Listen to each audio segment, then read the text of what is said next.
which is a fruit. Now this is the fruit. Now this is a vegetable. Vegetables are also fruit, since they don't turn out to be sweeter. Okay, and most of the vegetables are green in color.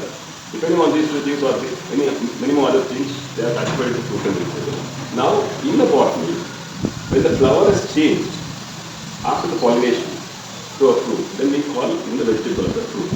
But here, when we were in KG2, when we had gone to the horticulture department, I hope you remember we had seen chili as a fruit. Correct? Now, this is called pedicel, which is attached. Actually, this was the flower pedicel.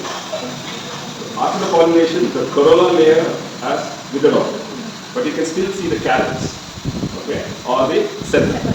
Now, I cannot place pedicel, it's gone, the attachment is removed. Since this calyx or sepals are little tough and they are little leathery in texture and little thorny in the touch feel, so it's easy for us to remove this. So I'm just trying to remove it in one piece so that you can see the arrangement of it. Okay. I remove the ovary from the calyx. Now, what is this actually in a flower? What is this? What is this calyx attached to in the flower? Thalamus, okay, it is attached to the thalamus. So now I remove the calyx part. Already the petals or the corolla is withered off. Okay, don't touch it. Nice. Okay. So now I remove the ovary part. The calyx is separate and the ovary is separate. And this was part of thalamus where the ovary was embedded and we had a ova inside, which has further formed into zygote and embryo and formed a fruit. Now, before that, if you see the calyx, okay, 1, 2, 3, 4, 5. Majority or most of the calyx are 5, means sepals are 5 in number. The number of sepals is equal to the number of petals. The number of sepals is equal to the number of petals. Okay? And now, that is also, most of the time, is equal to number of oval sections in the oval. When you take a dissection of oval and you learn, you can make out. Now, if you cut a lemon, you can see the compartments or the partitions there.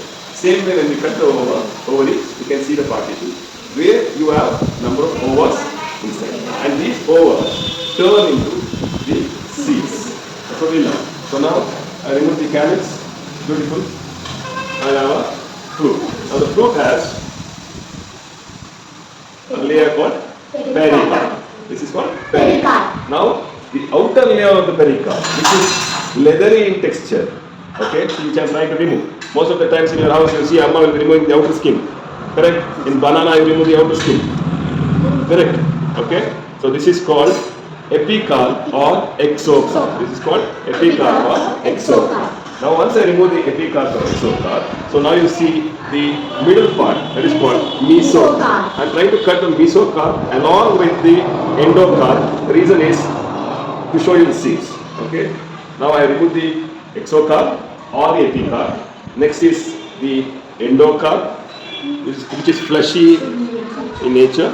Okay, and now whatever you see the seed part, this is called endocarp. So this is epicarp or exocarp. This is mesocarp, the fleshy layer, edible, and the seed. Some fruits have edible seeds, some fruits are not edible. Okay, so whichever is covering the seed is called endocarp. Again, I am telling you children, the seeds, the fruit is formed to protect the seeds, so that seeds continue to develop their generations or form one of its kind for the next generations. That is why seeds are. But we humans or the animal, we try to eat on it because it is edible and it is tastier, it has a nutrition in it.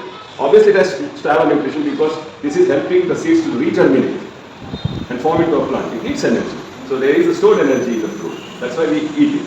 Okay, but the main purpose of the fruit formation is to protect the seeds and to develop the next generation of the same plant. Is that clear?